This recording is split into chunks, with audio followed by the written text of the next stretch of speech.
Welcome back to another slice of WCW 1992 Dangerous Days as we move very close to Clash of the Champions 18. We're only 9 days away and we're going right into an episode of WCW main event in front of 2,275 at the Millennium Theatre. And in a dark match, we have Flying Brian Pillman, and he defeats Sergeant Buddy Lee Parker in 6 minutes 42 with an Air Pillman. 45. Good performance from Pillman there with 55. And then we move on to a dark match that features a man that's not signed with us, One Man Gang. So, One Man Gang appeared backstage before the show and he asked for an opportunity. So, decided to give him one just to see how he performs in this dark match before we consider the possibility of signing him. And we got a decent reaction from the crowd, but subpar wrestling. One Man Gang puts away Jumping Joey Maggs with the 747 splash. One Man Gang had an in-ring performance of 52. Not sure whether this will be a one-time deal or not with One Man Gang. We'll just see. Just thought there was no harm in trying him out. He's got name value from the 80s, and he's just one to consider. So for now, no immediate plans to sign One Man Gang, but he worked this dark match for us. He did seem off his game in this performance, but not bad for a dark match at all. Moving on to our TV broadcast, and we start the show with a 62 rated segment, and we have a recap of the closing moments of World Championship Wrestling, where Sting, who was confronted by Mr. Hughes, Harley Race, Vader. Looked like Mr. Hughes and Vader were going to maybe attack him, but Sting was met with an attack from behind by the Great Muta. He was misted in the face and then hit with a spin kick after he fell to his knees, and Muta shook hands with Harley Race, so he is under the charge of Harley Race now. And after that recap, our commentary team of Tony Schiavone and Magnum TA reveal that a match has been signed between Sting and the Great Muta, and that will be taking place at Clash of the Champions 18. So a big match there, 62 segment rating.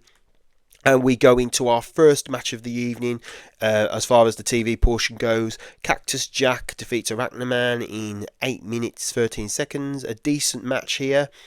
And after the match, as Cactus Jack is walking back through the entrance curtain, he is struck with a vicious forearm shot to the face, but we don't see who that forearm belongs to until Big Van Vader walks through the curtain. Vader falls back onto the ramp after that. The impact of that forearm shot. As Vader walks out onto the ramp, he's followed by Harley Race. And following instructions from Race, Big Van Vader hoists Cactus Jack up and sends his body crashing down to the unforgiving rampway with a wicked looking Vader bomb. So Cactus Jack left in a bad way after this attack here, and this is clearly a retaliation for Cactus Jack rejecting Harley Race's offer of managerial services. So Harley Race, we knew he didn't take kindly to Cactus Jack rejecting him, and this is the receipt. So Vader has really made an impression there at the expense of Cactus Jack. So a 69 segment rating. Vader looked good in this segment, and great subtle mannerisms from Cactus Jack as he hinted at a future potential face turn. Next action of the evening, we have Dangerous Alliance member, the Cruncher Larry Sabisco. He defeats Marcus Alexander Bagwell in just under 8 minutes with a pile driver. 59 segment rating and a decent match. And Marcus Bagwell managed to hang with Sabisco in that one. So yeah, that did the job, that match. Following the bout, a great segment here. We have Gordon Soley enter the ring to conduct a post-match interview with the Cruncher Larry Sabisco, and Sabisco is asked to explain why he attacked Gentleman Chris Adams on World Championship Wrestling. Sabisco says that while he attacked the Englishman out of loyalty to his Dangerous Alliance stablemate, Stunning Steve Austin, a man who has more important things to deal with than old news from his past, he probably would have attacked Adams regardless. Because because the gentleman Englishman act, the false smiles, the distraction of Adams' pretty wife, it all gets under Sabisco's skin. Sabisco says he sees through the smoke screen that Adams projects, and Chris Adams is nowadays nothing more than a man clinging to relevancy, and it was pure desperation for that relevancy that he followed a pupil that's already surpassed him, like Stunning Steve Austin has, to the big leagues of WCW. Sabisco says that he's just exposed Adams on this microphone, and if given the chance to, he'll expose Adams in the middle of a professional wrestling ring. So, whoa, this segment certainly delivered. 75, and Sabisco was superb, working without a script. I had an opinion that this segment could do well if Sabisco was given the chance to go, off script and improvise. But whoa, he really blew it out the park with this one. So, very happy with that segment. And then moving forth, we have Big Josh versus Diamond Dallas Page. If you remember last week on Main Event, Big Josh was the subject of the Tailor-Made Man, who was a guest on Diamond Dallas Page's Diamond Mine segment. And DDP really endorsed the Tailor-Made Man, and he also made some disparaging comments about Big Josh. So that's what led to this match here. So in a decent reaction from the crowd, but subpar wrestling, Big Josh defeated DDP in 9 minutes 25 with a Northern exposure following botched interference from the Tailor-Made Man.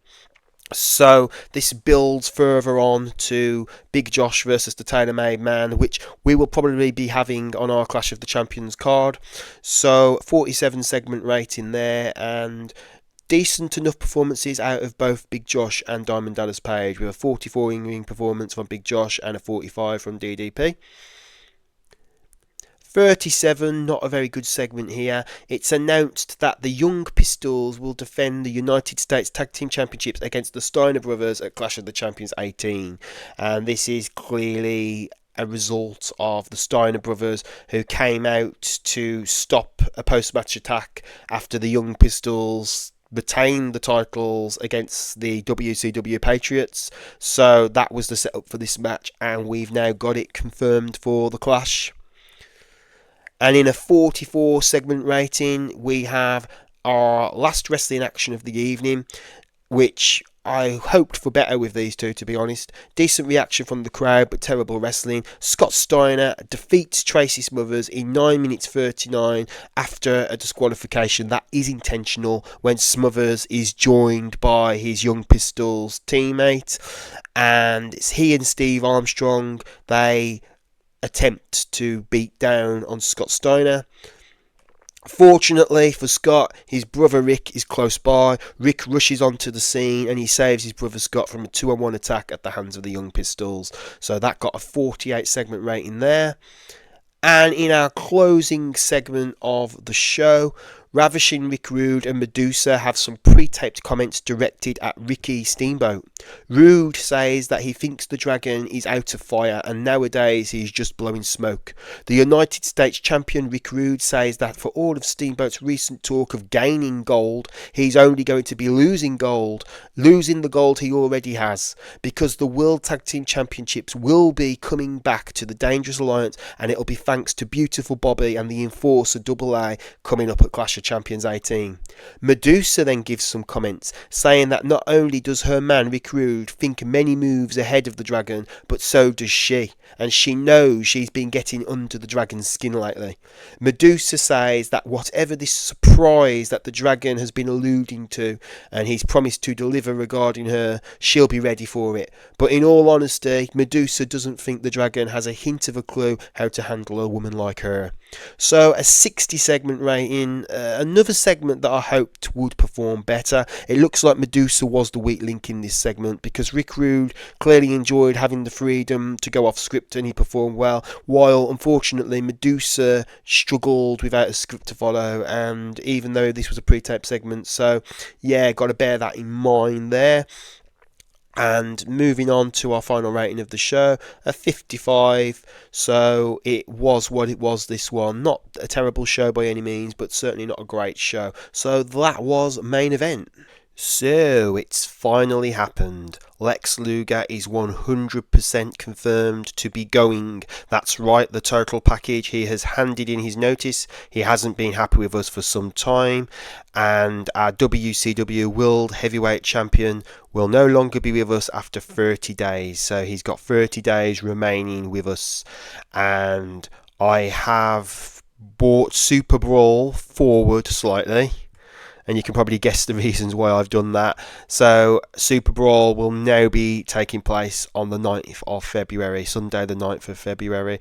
So yeah, Lex is 100% confirmed to be out the door. We start Power Hour now from the Auburn Sports Arena. Before the TV broadcast gets underway, we have a dart match with Richard Morton and Thomas Rich, both managed by Alexandra York, taking on Jumping Joey Maggs and the Italian Stallion. Morton and Rich get the win over Maggs and the Italian Stallion in 6 minutes 2 seconds, when the Italian Stallion is pinned by Thomas Rich. So yeah, the storyline that we've got going on with tensions between Morton and Rich, and Alexandra York not being very happy with either of her two clients, that has not been forgotten. There just isn't a spot for it on TV at the moment going into the clash, but this is a storyline that, like I said, has not been forgotten, and it will have a payoff, and the remnants of the York Foundation will see what happens there. So going forward into our TV portion of the show now, we have a great start, a 72 rating, as Ricky the Dragon Steamboat defeats the Diamond Stud in 14 minutes 7 seconds after a diving crossbody. The match was designed to tell a Pacific story. During that match, we had Medusa appear at ringside, and she distracted Ricky Steamboat. She was attempting to cost him the match, but her distractions did not succeed. The Dragons still managed to pull off the victory.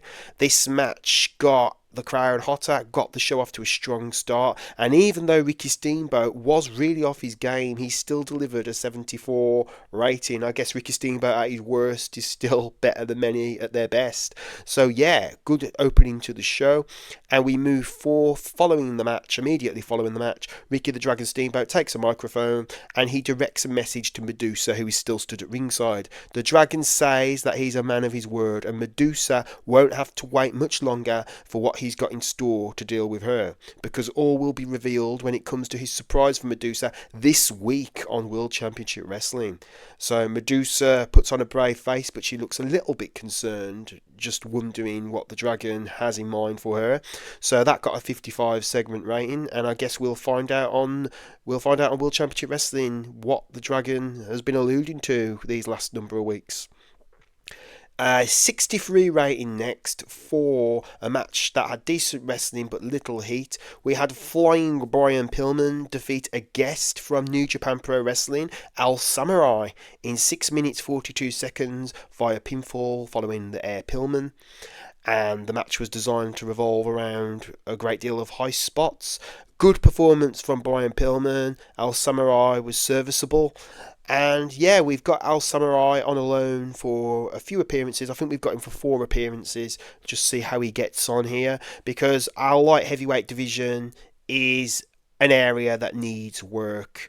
And we are having I will say that we have made some signings, and you will start to see those signings appear in the near future. Moving along, and we have Gordon Soley interviewing Flying Brian Pillman immediately after his victory, in a segment that I would have hoped would have garnered a better segment rating than that, a little disenchanting.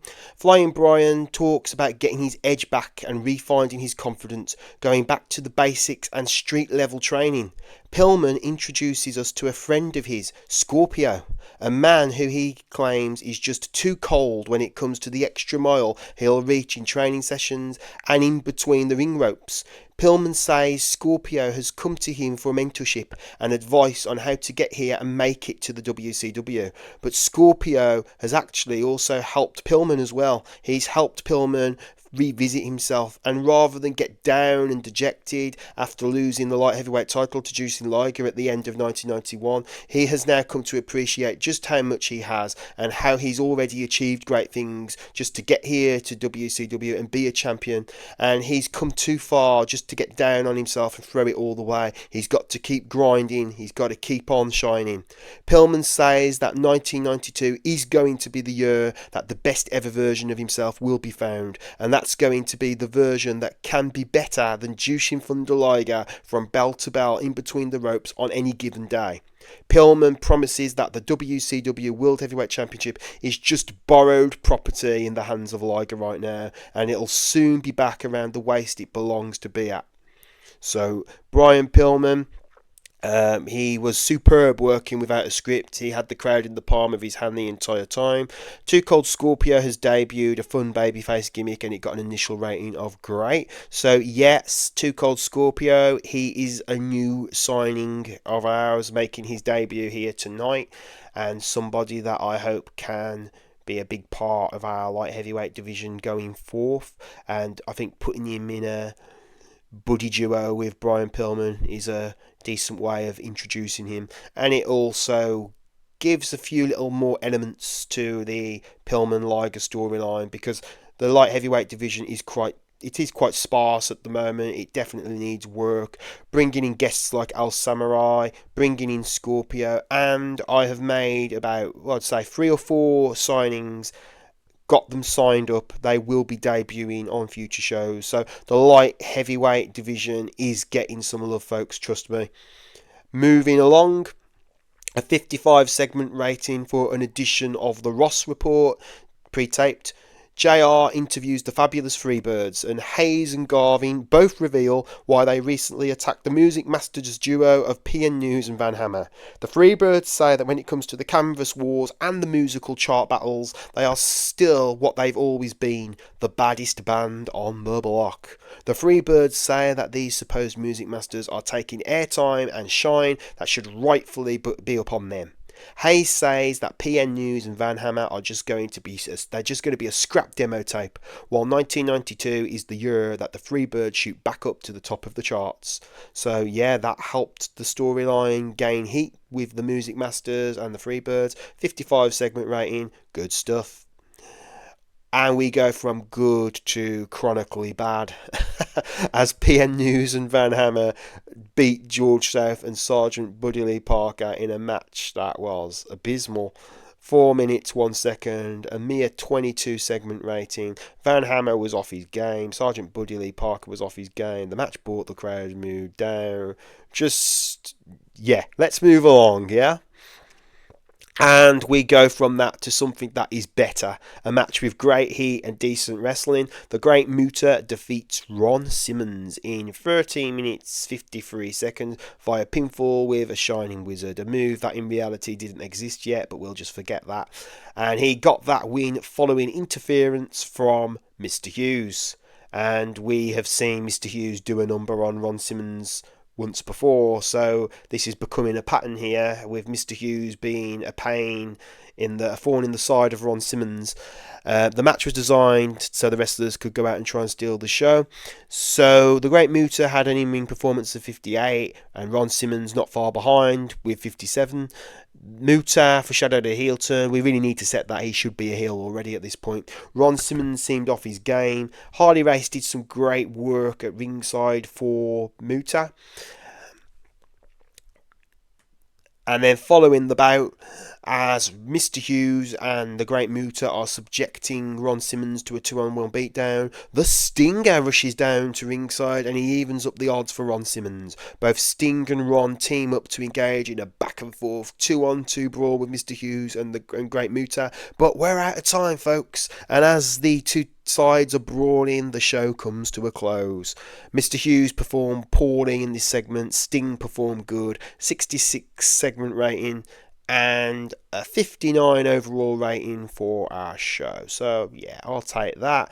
Now with our next episode, we will be having our final edition of World Championship Wrestling, and also we will then be moving on to Clash of the Champions 18. So a big episode next, the final edition before the Clash of World Championship Wrestling, and we'll have the Clash on the same episode. So hopefully you will be along for what should be our best episode yet. Cheers for watching.